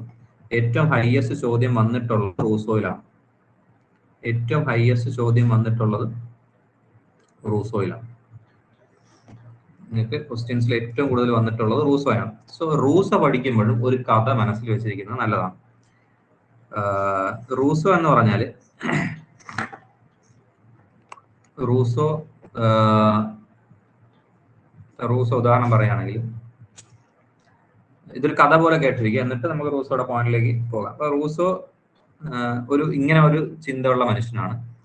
റൂസോ പറയാണ് പഴയ ലൈഫ് അടിപൊളിയായിരുന്നു, പഴയകാല ലൈഫ്, ഒരു പ്രിമിറ്റീവ് ലൈഫ് എന്ന് പറഞ്ഞാൽ ഇപ്പൊ ആദിമ മനുഷ്യരൊക്കെ ഉണ്ടായിരുന്നിട്ട് കുറച്ചു കാലം കഴിഞ്ഞിട്ടുള്ള ലൈഫ് ഉണ്ടല്ലോ. അപ്പൊ ആ പ്രിമിറ്റീവ് ലൈഫ് എന്നൊക്കെ പറഞ്ഞാൽ നല്ലതായിരുന്നു. കാരണം എന്താ, മനുഷ്യന് മാനിപ്പുലേറ്റ് ചെയ്യാൻ അറിയത്തില്ല, കറപ്ഷൻ നടത്താൻ അറിയത്തില്ല. കുറച്ചും കൂടെ മനുഷ്യൻ നോബിൾ സാവേജ് ആയിരുന്നു. നോബിൾ സാവേജ് എന്നൊക്കെ പറഞ്ഞാൽ വളരെ സന്തോഷത്തോടു കൂടി ജീവിച്ചിരിക്കുന്ന, പീസ്ഫുൾനെസ് ഒക്കെ അറിയാൻ പറ്റുന്ന മനുഷ്യനായിരുന്നു. അത് കുറച്ചു കാലം കഴിഞ്ഞപ്പോൾ നഷ്ടപ്പെട്ടു. ഈ കഥ കേട്ടിരിക്കണേ. അത് കുറച്ചു കാലം കഴിഞ്ഞപ്പോൾ നഷ്ടപ്പെട്ടു. എങ്ങനെ നഷ്ടപ്പെട്ടു കഴിയുമ്പോൾ ടെക്നോളജി ഒക്കെ വന്നല്ലോ. ടെക്നോളജി വന്നു, സയന്റിഫിക് റെവല്യൂഷൻസ് വന്നു. ഇതൊക്കെ കാരണം എന്ത് സംഭവിച്ചു? ഒരു അഡ്വാൻസ് ഉണ്ടായപ്പോൾ കുറെ ആൾക്കാർക്ക് പൈസ കിട്ടിയപ്പോൾ വീണ്ടും പൈസ ഉണ്ടാക്കാനോ അതിലെ മെറ്റീരിയൽ ലൈഫിനോടോ ആർത്തി കൂടി അതിനെ ഇങ്ങനെ പോയി മാനിപ്പുലേഷനും കറപ്ഷനൊക്കെ ആയി ഈ ലോകം വേറൊരു ലെവലിലേക്ക് പോയി എന്നുള്ളതാണ് പറഞ്ഞത്. ഓക്കെ, അങ്ങനെ നിൽക്കുന്ന ഒരു ലോകത്തെ തിരിച്ചു കൊണ്ടുവരാൻ വേണ്ടിയാണ് നമ്മൾ സോഷ്യൽ കോൺട്രാക്ട് ഒപ്പിടേണ്ടത്. ബാക്ക് ടു നേച്ചർ അങ്ങനെ ഒരു ഇതിലേക്ക് കൊണ്ടുവരാൻ. അങ്ങനെ എല്ലാം ഭയങ്കരമായിട്ട് മോശമായിട്ട് നിൽക്കുന്ന സമയത്ത് ഇന്നിക്വാളിറ്റീസ് കൂടും, കറപ്ഷൻസ് കൂടും. അതിനെ തിരിച്ചു കൊണ്ടുവരാൻ നമ്മൾ എന്ത് ചെയ്യണം? ഇത് കൊണ്ടുവരണം. ഒരു സോഷ്യൽ കോൺട്രാക്ട് കൊണ്ടുവരണം. ഓക്കെ, ഇനി ഈ കഥ മനസ്സിൽ വെച്ചിട്ട് വേണം ബാക്കി കേൾക്കാൻ. Spiritual father of French revolution എന്നറിയപ്പെടുന്നത് Rousseau. He called a thinking man is a deprived animal. Thinking man എന്ന് പറയുന്ന ഒരു ഡിപ്രൈവ്ഡ് ആനിമൽ എന്ന് പറയുന്നതാണ്. അതായത് തിങ്കിങ് പവർ ഉണ്ടെങ്കിൽ, വളരെ ഇന്റലിജൻസ് കാര്യങ്ങൾ ഉണ്ടെങ്കിലാണ് പലപ്പോഴും പ്രശ്നം വരുന്നത്. നിങ്ങൾക്ക് ഇന്റലിജൻസ് കൂടുതലാണെങ്കിൽ നിങ്ങൾ കുറെ കാര്യങ്ങൾ കണ്ടുപിടിക്കും. ഇപ്പം ഉദാഹരണം പറഞ്ഞ ആദ്യ സമയങ്ങളിൽ വളരെ പീസ്ഫുൾ ആയിരുന്നു ഈ നേച്ചർ, അല്ലെങ്കിൽ പ്രിമിറ്റീവ് ടൈമിൽ വളരെ പീസ്ഫുൾ ആയിരുന്നു, ക്വിക്സോട്ടിക് ടൈം ആയിരുന്നു, വളരെ ഹാപ്പിനെസ്സോടുകൂടി ജീവിച്ച ഒരു സമയമായിരുന്നു സ്റ്റേറ്റ് ഓഫ് ഇതെന്ന് പറയുന്നത്. പക്ഷെ ആ സമയത്ത് എന്താ സംഭവിച്ചത്? കുറച്ചു കാലം കഴിഞ്ഞ് ടൈം പാസ്ഡ് ആയപ്പം കുറെ പ്രൈവറ്റ് പ്രോപ്പർട്ടീസ് എല്ലാവർക്കും കിട്ടി, ടെക്നോളജി വളർന്നു, അതിനനുസരിച്ച് ഗ്രീഡിയും കോമ്പറ്റീഷനും അതുപോലെ ഇന്നിക്വാളിറ്റി ഒക്കെ കൂടി. എന്നിട്ട് ഇന്നിക്വാളിറ്റി കൂടിയ ഒരു സമൂഹത്തിലാണ് നിലവിലുള്ളത്. ഈ ഇന്നിക്വാളിറ്റി കൂടിയ സമൂഹത്തിൽ രണ്ട് ഇന്നിക്വാളിറ്റീസ് ഉണ്ട്: മോറൽ ഇന്നിക്വാളിറ്റിയും നാച്ചുറൽ ഇന്നിക്വാളിറ്റി. മോറൽ ഇന്നിക്വാളിറ്റി എന്ന് പറഞ്ഞാൽ സാധാരണ രീതിയിൽ നമുക്ക് ഉണ്ടാവുന്ന ഇന്നിക്വാളിറ്റീസ് എങ്ങനെയാണ്? പാവപ്പെട്ടവൻ, പൈസ ഇല്ലാത്തവൻ, അങ്ങനെ പാവപ്പെട്ടവൻ, പണക്കാരൻ, അങ്ങനെയൊക്കെ ഉള്ള ഇന്നിക്വാളിറ്റീസ് ഉണ്ടല്ലോ. അല്ലെങ്കിൽ പവർ ഉള്ളവൻ, പവർ ഇല്ലാത്തവൻ, മെറിറ്റ് ഉള്ളവൻ, മെറിറ്റ് ഇല്ലാത്തവൻ, ഇങ്ങനത്തെ ഇന്നിക്വാളിറ്റിയാണ് മോറൽ ഇന്നിക്വാളിറ്റി. നാച്ചുറൽ ഇന്നിക്വാളിറ്റി എന്ന് പറഞ്ഞാൽ ഏജിന്റെ ഒക്കെ ഡിഫറൻസ് കാണാം, അല്ലെങ്കിൽ ഹെൽത്തിന്റെ ഡിഫറൻസ് കാണാം, ഫിസിക്കൽ എബിലിറ്റിയുടെ പ്രശ്നങ്ങൾ കാണാം, ഡിസബിലിറ്റിയുടെ പ്രശ്നങ്ങൾ കാണാം. ഇതൊക്കെ കാരണം അങ്ങനെ ഒരു ഇന്നിക്വാളിറ്റി ഉണ്ട്. അപ്പൊ ഈ രണ്ട് ഇന്നിക്വാളിറ്റിയും എന്തുണ്ട്? ഇവിടെ ഉണ്ട്. അപ്പൊ നാച്ചുറൽ ഇന്നിക്വാളിറ്റി നമുക്ക് അങ്ങനെ അധികം കാര്യങ്ങളൊന്നും ചെയ്യാൻ പറ്റില്ല. പക്ഷെ മോറൽ ഇന്നിക്വാളിറ്റി നമുക്ക് പലപ്പോഴും സോർട്ട് ചെയ്യാൻ പറ്റും. അപ്പൊ അതിനുവേണ്ടി ഈ ഇന്നിക്വാളിറ്റീസ് ഒക്കെ മാറാൻ വേണ്ടി, ജസ്റ്റിസ് ഉണ്ടാവാൻ വേണ്ടി, ഒരു സമൂഹത്തിൽ ജസ്റ്റിസ് ഉണ്ടാവാൻ വേണ്ടി നിങ്ങൾ നിങ്ങളുടെ എല്ലാ റൈറ്റും, individual must give up all his right to the entire കമ്മ്യൂണിറ്റിക്ക് വേണ്ടിയാണ് കൊണ്ടുവരേണ്ടത്. ഇവിടെ പ്രത്യേകം ശ്രദ്ധിക്കേണ്ട കാര്യം, പ്രൈവറ്റ് പ്രോപ്പർട്ടിയുടെ ഇൻവെൻഷൻ കാരണമാണ്, അതല്ലെങ്കിൽ സയൻസ്, അതുപോലെ സയൻസ്, ഇന്റലിജൻസ്, ടെക്നോളജി, ഇതൊക്കെ കൊണ്ടാണ് ലോകം നശിച്ചത് എന്ന് വിശ്വസിക്കുന്ന ഒരാളാണ് റൂസോ. അങ്ങനെ ലോകം നശിച്ച് ഒരു സമൂഹത്തിലേക്ക് എത്തിയപ്പോൾ ഇന്നിക്വാളിറ്റി വന്നു. ആ ഇന്നിക്വാളിറ്റി മാറ്റണമെങ്കിൽ നമ്മൾ സമൂഹം മുഴുവൻ ഒരുമിച്ച് തീരുമാനിക്കണം. അങ്ങനെ ഒരുമിച്ച് തീരുമാനിച്ച് നമ്മൾ എൻറ്റയർ കമ്മ്യൂണിറ്റി നമ്മളെ ഒരു സോഷ്യൽ കോൺട്രാക്ട് ഉണ്ടാക്കണം. ആ എൻറ്റയർ കമ്മ്യൂണിറ്റിയുടെ സോഷ്യൽ കോൺട്രാക്ടിന്റെ പേരാണ് ജനറൽ വില്ല്, അല്ലെങ്കിൽ എൻറ്റയർ കമ്മ്യൂണിറ്റിയുടെ വില്ലിന്റെ, ആഗ്രഹത്തിന്റെ, അല്ലെങ്കിൽ എന്തൊക്കെ വേണം എന്നുള്ളതിന്റെ പേരാണ് ജനറൽ വില്ല്. ഈ ജനറൽ വില്ല് എന്ന് പറയുന്നത് പോപ്പുലർ സോവർണിറ്റി ആണ്. പോപ്പുലർ സോവർണിറ്റി എന്ന് വിളിക്കാൻ പറ്റുന്ന പോപ്പുലർ സോവർണിറ്റിയാണ് അവിടെ വേണ്ടത്.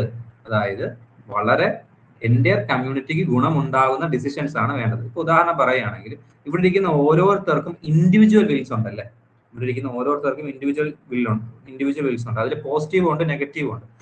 ഒരു ഉദാഹരണം പറയുകയാണെങ്കിൽ, ഒരാൾക്ക് മദ്യപിക്കാൻ ഇഷ്ടമാണെന്ന് വിചാരിക്കുക. അത് അയാളുടെ ഇൻഡിവിജ്വൽ വില്ലാണ്. അയാൾ ആരെയും ശല്യപ്പെടുത്തുന്നില്ല. മദ്യപിക്കാൻ ഇഷ്ടമാണെങ്കിൽ അയാളുടെ ഇൻഡിവിജ്വൽ വില്ലാണ്. പക്ഷെ അദ്ദേഹം അത് എടുത്തുകൊണ്ട് വന്ന്, സ്ക്രീൻ ക്ലിയർ അല്ല,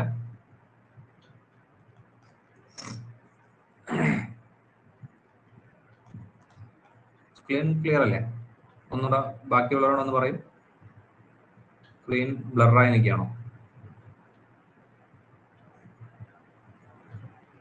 ബാക്കിയുള്ളവരും കൂടെ ഒന്ന് പറയും. കാണാം. ഓക്കെ, ക്ലിയർ ആണ്. ചിലപ്പോൾ ഇതിന്റെ പ്രശ്നം ഉണ്ടായിരിക്കും, ഇന്റർനെറ്റിന്റെ ചെറിയ ഇഷ്യൂസ് കൊണ്ടായിരിക്കും. മേ ബി നിങ്ങളുടെ ഇഷ്യൂസും ആകാം, ചിലർ കാണുന്നുണ്ട്. ഓക്കെ, അതല്ലെങ്കിൽ ഈ നോട്ട് നിങ്ങൾക്ക് കിട്ടും, നിങ്ങൾക്ക് കഥ പോലെ കേട്ടിരുന്നാൽ മതി. Social contract. അപ്പൊ സോഷ്യൽ കോൺട്രാക്ട് എന്ന് പറയുന്ന സംഭവം റൂസോ പറഞ്ഞിരിക്കുന്നത് ബാക്ക് ടു നേച്ചറിലേക്ക് പോകാനാണ്. ബാക്ക് ടു നേച്ചറിലേക്ക് പോവുക, ഇൻഇക്വാളിറ്റീസ് കുറയ്ക്കുക എന്നൊക്കെ ഉള്ളത്. പക്ഷെ ഇത് എങ്ങനെ പോകും, എങ്ങനെ ഈ എൻറ്റയർ കമ്മ്യൂണിറ്റിക്ക് വേണ്ടി ജീവിക്കും, ഇതൊക്കെയാണ് പ്രശ്നം. ഈ ജനറൽ വില്ല്, ഇപ്പൊ ഞാൻ ഉദാഹരണം പറഞ്ഞത്, അപ്പൊ ഇൻഡിവിജ്വൽ വില്ലും ഉണ്ട്, ജനറൽ വില്ലും ഉണ്ട്. ഇൻഡിവിജ്വൽ വില്ല് എന്ന് പറഞ്ഞാൽ ഒരാളുടെ വില്ല് ഇതാണ്. അപ്പൊ നിങ്ങൾക്ക് മദ്യപിക്കാൻ ഇഷ്ടമാണ്, നെഗറ്റീവ് വില്ലാണെന്ന് പറയാൻ പറ്റില്ല, ഓരോരുത്തരുടെ പെർസ്പെക്റ്റീവാണ്. പക്ഷെ അത് എപ്പോഴാണ് നെഗറ്റീവ് വില്ലാകുന്നത്, അല്ലെങ്കിൽ അത് എപ്പോഴാണ് നിങ്ങൾക്ക് അതൊരു സമൂഹത്തിന് ദോഷമാവുന്നത്? നിങ്ങൾ ആ മദ്യപിച്ചതിന് ശേഷം സമൂഹത്തിൽ ഇറങ്ങി എന്തെങ്കിലും മോശം പ്രവർത്തനം ചെയ്താലാണ് അത് മോശമാകുന്നത്. അപ്പം ഇൻഡിവിജ്വൽ വില്ലുണ്ട്, ജനറൽ വില്ലുണ്ട്. ഇനി ആക്ച്വൽ വില്ലുണ്ട്, റിയൽ വില്ലുണ്ട് എന്നൊക്കെ പറയുന്ന കണക്കാണ്. ഇത് രണ്ടും ഒന്ന് തന്നെയാണ്. അപ്പൊ ഈ ഓരോരുത്തരുടെ ആക്ച്വൽ വില്ലും അവന് വേണ്ട വില്ലും, എന്നാൽ സമൂഹത്തിന് വേണ്ട വില്ലും ഉണ്ട്. അപ്പൊ ചില സമയങ്ങളിൽ നമ്മൾ ഇൻഡിവിജ്വൽ വില്ല് ത്യജിക്കേണ്ടി വരും. എന്തിനാണെന്ന് ചോദിച്ചാൽ സമൂഹത്തിന് വേണ്ടി.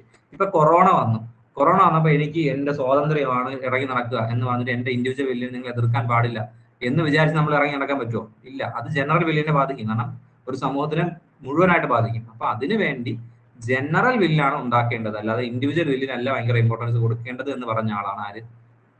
റൂസോ. ഇത് ശ്രദ്ധിച്ച് കേൾക്കേണ്ട 2-3 പോയിന്റ് എന്ന് പറഞ്ഞാൽ, റൂസോ ആദ്യ കാലങ്ങളിലാണ് വിശ്വസിച്ചിരുന്നത്. അതായത് ആദ്യകാലം വളരെ നല്ലതാണ്. നോബിൾ സാവേജ് എന്ന് പറയുന്ന ഒരു കാലഘട്ടമുണ്ട്. അതായത് മനുഷ്യൻ ഭയങ്കര ഫ്രീ ആയിരുന്നു, ഭയങ്കര നാച്ചുറൽ ആയിട്ടുള്ള സ്റ്റേറ്റിന് പീസ്ഫുൾ ആയിരുന്നു. പക്ഷെ എന്ത് സംഭവിച്ചു?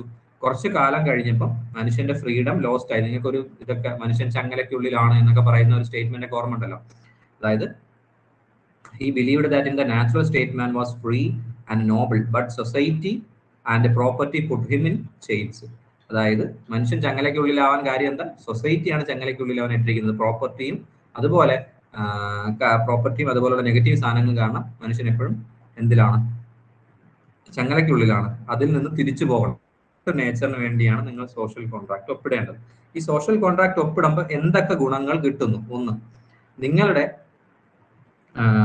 ഇൻഡിവിജ്വൽ വില്ലായിരിക്കും അവിടെ സറണ്ടർ ചെയ്യുന്നത്. പക്ഷെ സൊസൈറ്റിക്ക് അത് പ്രോപ്പർ ആയിരിക്കും, സൊസൈറ്റിക്ക് അത് നല്ലതായിരിക്കും.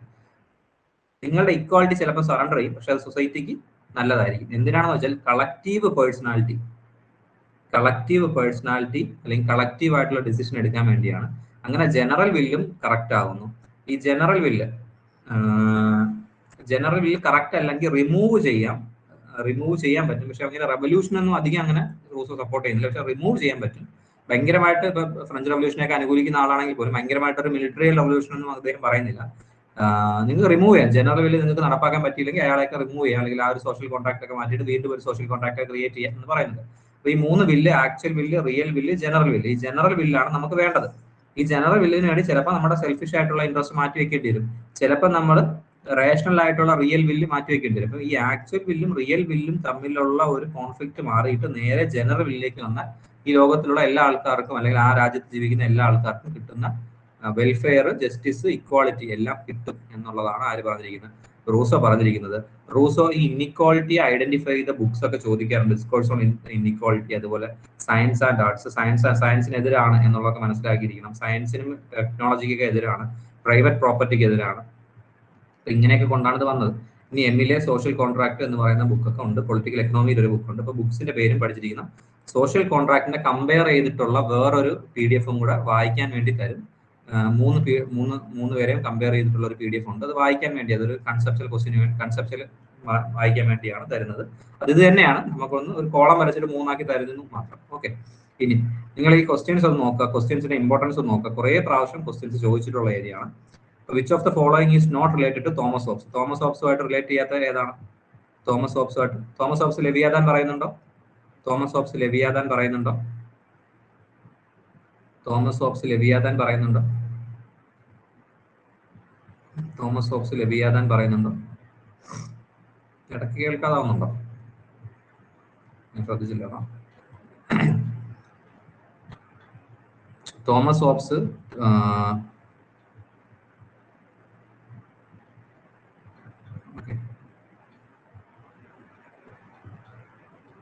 തോമസ് ഹോബ്സ് ലെവിയാഥാൻ പറയുന്നുണ്ടോ? ഇതിന്റെ ആൻസർ എന്ന് പറയാമോ? ഒന്നാമത്തെ ക്വസ്റ്റ്യന്റെ ആൻസർ പറയാമോ? ഒന്നാമത്തെ ക്വസ്റ്റ്യന്റെ ആൻസർ പറയാമോ? ഒന്നാമത്തെ ക്വസ്റ്റ്യന്റെ ആൻസർ ഡി ആണ് അല്ലെ? നോട്ട് റിലേറ്റഡ് ടു അല്ലേ ചോദിച്ചിരിക്കുന്നത്? Thomas Hobbes not related to അല്ലേ ചോദിച്ചിരിക്കുന്നത്?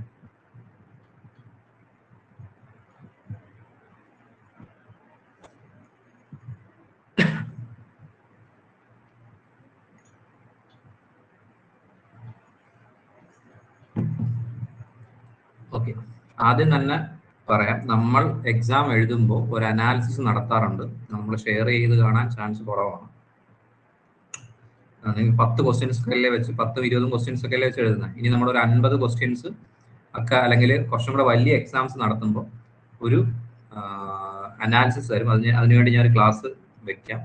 ഒരു എക്സാം അനാലിസിസ് എന്ന് പറഞ്ഞിട്ട് എക്സാം എങ്ങനെ ശരിയാകുന്നു, എക്സാം എങ്ങനെ തെറ്റാകുന്നു. നിങ്ങൾക്ക് ഈ ക്വസ്റ്റ്യൻ ചിലപ്പോൾ ചില ആൾക്കാർ നോട്ട് കണ്ടു കാണത്തില്ല. കാരണം ഇത് നിങ്ങൾ എഴുതുന്ന സമയത്ത് നോട്ട് കാണാതിരിക്കാം, വായിക്കുമ്പോൾ ശ്രദ്ധിക്കാതിരിക്കാം. ഇത് നിങ്ങൾ കാണാതെ പോയാൽ നിങ്ങൾക്ക് ഇവിടെ 1 മാർക്ക് പോകുന്നു. പക്ഷെ ഇത് കാണണം എന്ന് ബോധപൂർവ്വം നമ്മൾ ചിന്തിക്കണ്ടേ. ഇങ്ങനെ എനിക്ക് തെറ്റുപറ്റാൻ ചാൻസ് ഉണ്ട്. ഇങ്ങനെയൊക്കെ പറയുന്നതാണ് എക്സാം അനാലിസിസ് എന്ന് പറഞ്ഞൊരു സെഷൻ നടത്താറുണ്ട്. ഞാൻ എൻ്റെ സെഷൻ കഴിഞ്ഞതിന് ശേഷം, ഈ WPT കഴിഞ്ഞതിന് ശേഷം ഒരു സെഷൻ വെച്ച് അത് എല്ലാവർക്കും പറഞ്ഞു തരാം. എന്നിട്ട് വലിയ എക്സാംസ് എഴുതുമ്പോൾ നമുക്ക് അതിന്റെ ഒരു അനാലിസിസ്, ഒരു കോളം അനാലിസിസ് എന്ന് പറഞ്ഞാൽ നമ്മളൊരു 4-5 കോളം വരച്ചിട്ട് നമ്മൾ എഴുതാറുണ്ട്. അപ്പൊ അതും കൂടെ നിങ്ങൾ മനസ്സിലാക്കി മുന്നോട്ട് പോകണം. അപ്പൊ ഇതിപ്പോ ശ്രദ്ധിച്ചോണം, നോട്ട് കാണാത്ത ആൾക്കാർ എന്ന് പറയുന്നത് വളരെ ഇമ്പോർട്ടന്റ് ആണ്. ഇതിനെ നമ്മൾ ആക്സിഡന്റൽ മിസ്റ്റേക്ക് എന്ന് വിളിക്കുക. അല്ലെങ്കിൽ ആക്സിഡന്റൽ മിസ്റ്റേക്ക് എന്ന് പറഞ്ഞാൽ ആക്സിഡന്റൽ മിസ്റ്റേക്കും ഉണ്ട്, ബ്ലണ്ടർ മിസ്റ്റേക്കും ഉണ്ട്. നമ്മുടെ എക്സാം അനാലിസിസിൽ 2 കോളം വരാറില്ല. ഒരു കോളം വരുന്നത് ആക്സിഡന്റൽ മിസ്റ്റേക്ക് അല്ലെങ്കിൽ ബ്ലണ്ടർ മിസ്റ്റേക്ക് എന്നാണ്. ആക്സിഡന്റൽ മിസ്റ്റേക്ക് എന്ന് പറഞ്ഞാൽ നിങ്ങൾ ഈ കറക്റ്റ് നോട്ട് കറക്റ്റ് കാണാതാവുക. ബ്ലണ്ടർ മിസ്റ്റേക്ക് എന്ന് പറഞ്ഞാൽ നിങ്ങൾക്കിത് കറക്റ്റ്, അത് ഒരു ആൻസർ എഴുതിയതിന് ശേഷം ഒരു ആൻസറിന്റെ ക്വസ്റ്റ്യനിൽ ഈ ഓപ്ഷൻ ക്ലിക്ക് ചെയ്യാനേ പാടില്ല. വളരെ ബ്ലണ്ടർ ആയിട്ടുള്ള ഒരു ഇതാണ്. ഇപ്പൊ ഉദാഹരണം ചോദിക്കുകയാണെങ്കിൽ ഇന്ത്യയുടെ രാഷ്ട്രപിതാവ് ആരാണ് എന്ന് ചോദിക്കുമ്പോൾ നരേന്ദ്രമോദിയെ കുത്തിയാൽ ഇതിനേക്കാൾ വലിയ ബ്ലണ്ടർ ഓപ്ഷൻ ഇല്ല. കാര്യം എന്താ, നരേന്ദ്രമോദി ഏറ്റവും ലേറ്റസ്റ്റ് ആയിട്ടുള്ള ആളാണ്. രാഷ്ട്രപിതാവല്ലേ ചോദിക്കുന്നത്. ഏറ്റവും പഴയ ആളെങ്കിലും ആയിരിക്കും എന്നെങ്കിലും ചിന്തിച്ചിട്ട് വേണം നിങ്ങൾ എന്ത് ചെയ്യാൻ കുത്താൻ. ഇത് ഞാൻ വെറുതെ ഒരു ഉദാഹരണം പറഞ്ഞാണ്. അതായത് ഒട്ടും അക്സെപ്റ്റ് ചെയ്യാൻ പറ്റാത്ത ഓപ്ഷൻസ് ഒന്നും ക്ലിക്ക് ചെയ്യരുത്. അതിനെ നമ്മൾ ബ്ലണ്ടർ ഓപ്ഷൻ എന്നാണ് വിളിക്കുക. ഇതിനെ നമ്മൾ ആക്സിഡന്റൽ മിസ്റ്റേക്ക് എന്ന് പറയും. നോട്ട് കറക്റ്റ് പറയാത്തത്, ഇതൊക്കെ തുടക്കമല്ലേ. ഇതാണ് ഒരു കോമ്പറ്റേറ്റീവ് എക്സാമിന്റെ പ്രശ്നം. ഇത് കുറെ ആൾക്കാർ സെറ്റ് ഒരുപാട് വട്ടം എഴുതിയ ആൾക്കാരാണ്, കിട്ടിയിട്ടില്ല എന്നൊക്കെ പറയുന്നതിന്റെ ഒരു റീസൺ ഇതാണ്. പലപ്പോഴും എക്സാം ഹോളിൽ കോൺഷ്യസ് ആയിരിക്കില്ല. കോൺഷ്യസ് ആകാൻ വേണ്ടി നമ്മൾ ഇവിടുന്ന് പ്രാക്ടീസ് തരാറുണ്ട്. അത് നിങ്ങൾ ലാസ്റ്റ് 1.5 മന്ത് കൊണ്ട് കറക്റ്റ് ആക്കി എടുക്കുകയും ചെയ്യും. ഓക്കെ, ഇനി റൂസോ എന്ന് പറയുന്ന ആളിന്റെ ഇതിൽ ഏത് ആൻസർ വരിക? മറ്റേ ആണ് ആൻസർ. റൂസോ ഏതാ വരിക? Rousseau was an advocate of individual sovereignty ആണോ, പോപ്പുലർ സോവറിനിറ്റി ആണോ, പൊളിറ്റിക്കൽ സോവറിനിറ്റി ആണോ, ലീഗൽ സോവറിനിറ്റി ആണോ? Individual sovereignty, political sovereignty, popular sovereignty, legal sovereignty. ഇതിൽ ഏതാ വരുന്നത്? റൂസോയുടെ ആൻസർ എന്ന് പറയും.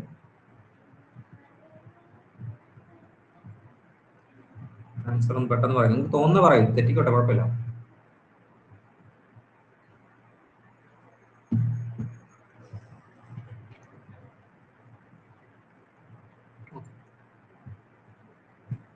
ബി, പോപ്പുലർ സോവറിറ്റി ആണ് വരിക. ഇതൊക്കെ ഈസി ക്വസ്റ്റ്യൻ ആണ്. ഇതൊക്കെ ഈസി ക്വസ്റ്റ്യൻ ആയിട്ടുള്ള ഒരു ഏരിയ ആണ്.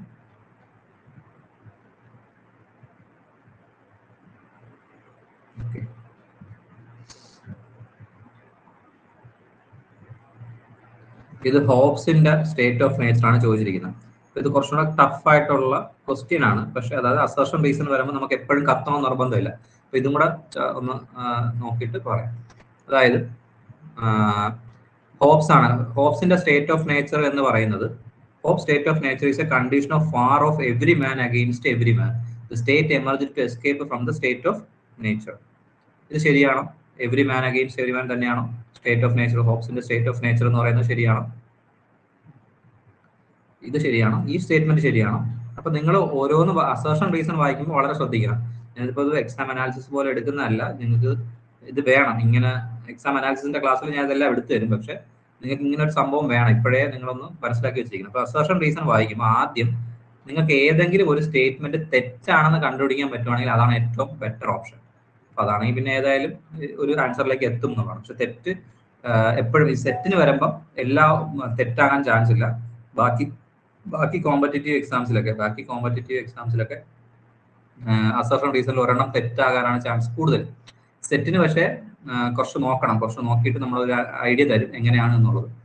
ഓൾമോസ്റ്റ് എല്ലാ കോമ്പറ്റേറ്റീവ് എക്സാമിനും അസർഷൻ റീസൺ എന്ന് പറയുന്ന ഒരു പോർഷനിൽ ഒരെണ്ണം തെറ്റായിരിക്കും എന്നുള്ളതാണ്. പക്ഷെ ഈ ഓപ്ഷൻ നോക്കുക, ഇത് ശരിയാണോ? എ ഓപ്ഷൻ ശരിയാണോ?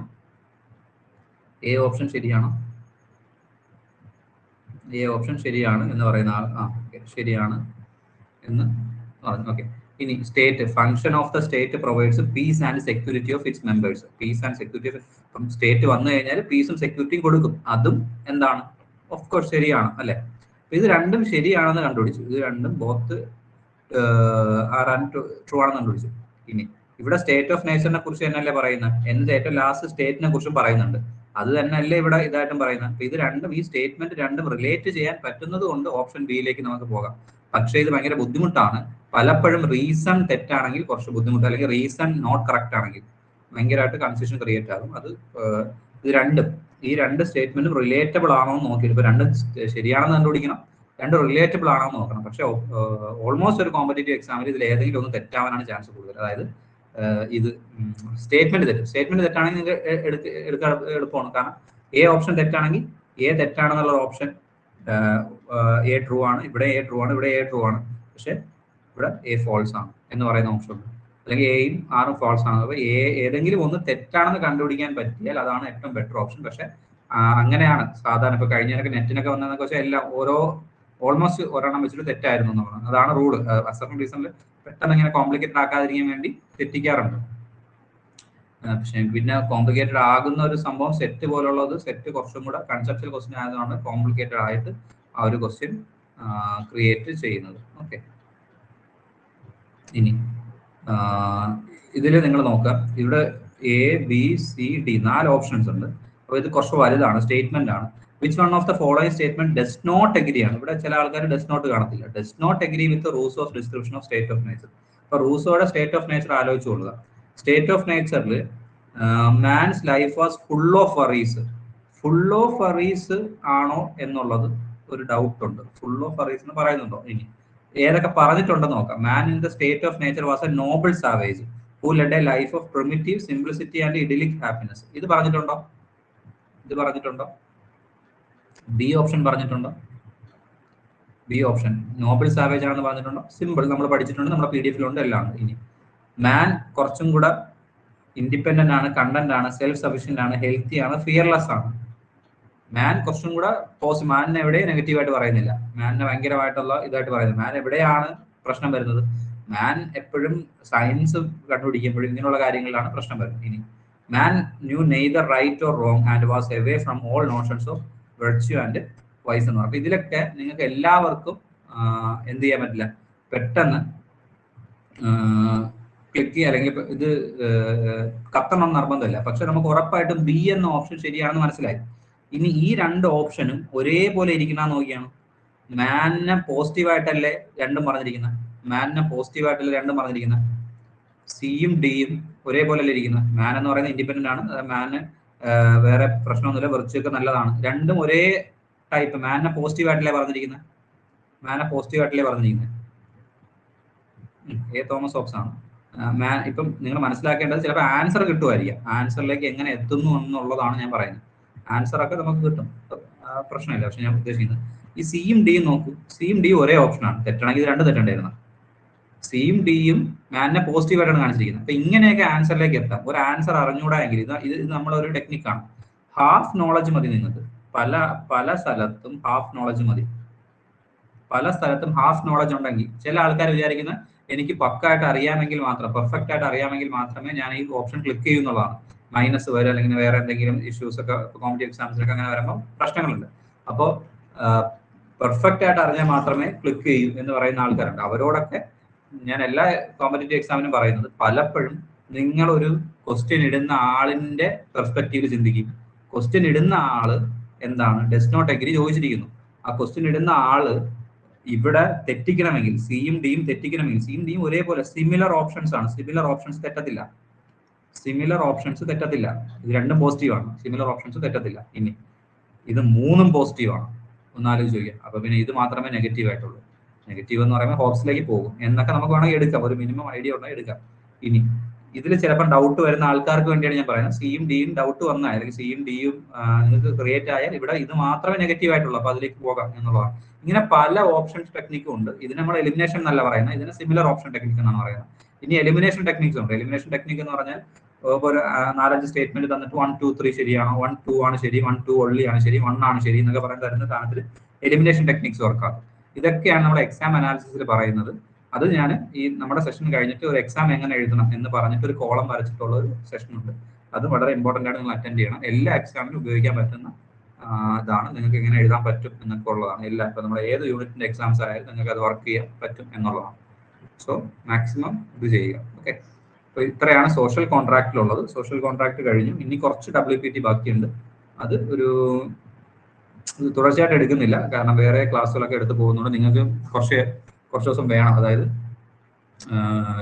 വേറെ കുറെ പോർഷൻസ് തീരല്ല, അപ്പൊ അതൊക്കെ തീർന്നു വരുമ്പോൾ ഞാൻ ഇടയ്ക്ക് വീണ്ടും വരും, ക്ലാസ് തീർക്കും. അപ്പൊ ഇപ്പൊ തരുന്ന വരെയുള്ള നോട്ട്സ് മാക്സിമം പഠിക്കുക, നന്നായിട്ട് പഠിക്കുക. WPT കുറച്ചും കൂടെ ഉള്ളൂ, അപ്പൊ കുറച്ചും കൂടെ നിങ്ങൾ ഈസി ആയിട്ട് കവർ ആവുക. ഇതുവരെ തന്നത് ക്വസ്റ്റ്യൻസ് വെച്ച് പഠിക്കുക, സെറ്റിന്റെ പ്രീവിയസ് ഇയർ ക്വസ്റ്റ്യൻസ് എടുക്കുക, പഠിക്കുക. ഇതാണ് ചെയ്യേണ്ടത്. ഓക്കെ, പ്രീവിയസ് ഇയർ ക്വസ്റ്റ്യൻസിൽ വളരെയധികം ഡിപ്പെൻഡ് ചെയ്ത് വേണം കാര്യങ്ങൾ കൊണ്ടുപോകാൻ. അടുത്ത പ്രാവശ്യം കുറച്ച് ചെറിയ പാറ്റേൺ ചേഞ്ച് ഒക്കെ ഉണ്ടാവും എന്ന് പറയുന്നു. ചെറിയ കാര്യങ്ങളൊക്കെ ചേഞ്ച് ആകും എന്ന് പറയുന്നു. അതായത് കുറച്ച് ക്വസ്റ്റ്യൻസിലൊക്കെ ചിലപ്പോൾ അല്ലെങ്കിൽ പഴയ കാല ക്വസ്റ്റ്യൻസോ അതല്ലെങ്കിൽ കൺസെപ്റ്റൽ ക്വസ്റ്റ്യൻസോ ഒക്കെ അധികമായിട്ട് വരാം. പക്ഷെ ടെക്നിക്സ് എന്ന് പറയുന്നത് ഇത് തന്നെയായിരിക്കും. നിങ്ങൾക്കൊരു നോളജ് ഉണ്ടാവണം, നിങ്ങൾക്കൊരു 60 to 70% നോളജ് ഉണ്ടാവണം. ആ നോളജിൽ നിന്നുകൊണ്ട് നിങ്ങൾക്ക് ബാക്കി അടിക്കാൻ കഴിയണം. അതാണ് നമ്മളുടെ ഒരു ഇതെന്ന് പറയുന്നത്. എല്ലാവരും പെർഫെക്റ്റ് ആയിട്ട് ഒന്നും ചെയ്യാൻ പോകുന്നില്ല, എല്ലാവരും സിലബസ് പക്കായിട്ട് കംപ്ലീറ്റ് ആക്കാനും പോകുന്നില്ല. ഇത് ഞാൻ ഇതായിട്ട് പറയാം. എല്ലാവരും വിചാരിക്കുന്നു ഞാനിത് കറക്റ്റ് ഒരു യൂണിറ്റ് പഠിച്ച്, രണ്ടാമത്തെ യൂണിറ്റ് എടുത്ത്, രണ്ടാമത്തെ യൂണിറ്റ് പക്കായിട്ട് പഠിച്ച്, മൂന്നാമത്തെ യൂണിറ്റ് പഠിച്ച്, നാലാമത്തെ യൂണിറ്റ് പഠിച്ച്, അങ്ങനെയാണ് ഒരു യൂണിറ്റ് 2 യൂണിറ്റ് അങ്ങനെ ഓരോന്നും പഠിച്ചു വരിക എന്നുള്ളതാണ് ചിന്തിക്കുക. പക്ഷെ അങ്ങനെ ചെയ്യുമ്പോൾ നമുക്കൊരു സമാധാനം കിട്ടുമായിരിക്കും. അതായത് ഞാൻ ഈ ഒരു യൂണിറ്റ് കംപ്ലീറ്റ് ആക്കി, രണ്ടാമത്തെ യൂണിറ്റ് പോയി, അപ്പൊ ഞാൻ ഒരു യൂണിറ്റ് ഒന്നാമത്തെ യൂണിറ്റ് ചിലപ്പോൾ മറന്നു പോകും. ആ ഒന്നാമത്തെ യൂണിറ്റിലേക്ക് തിരിച്ചു ചെല്ലണം, റിവിഷൻ ചെയ്യണം. ഒരു 4 ദിവസം കഴിയുമ്പോൾ റിവിഷൻ ചെയ്യണം, ഒരാഴ്ചയിൽ ഒരു തവണയെങ്കിലും റിവിഷൻ ചെയ്യണം. ഇങ്ങനെ റിവൈസ് ചെയ്യുന്ന ഒരു പോർഷൻസും കൂടെ നിങ്ങൾ കവർ ചെയ്ത് പോകണം. റിവൈസ് ചെയ്തേ പറ്റൂ.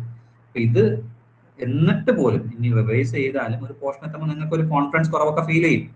ഇതൊക്കെ നമ്മൾ മറികടക്കാൻ പോവുക ക്വസ്റ്റ്യൻ ചെയ്തിട്ടാണ്. അപ്പൊ ഒരു ഹാഫ് നോളജ് നിങ്ങൾ എത്തിക്കുക.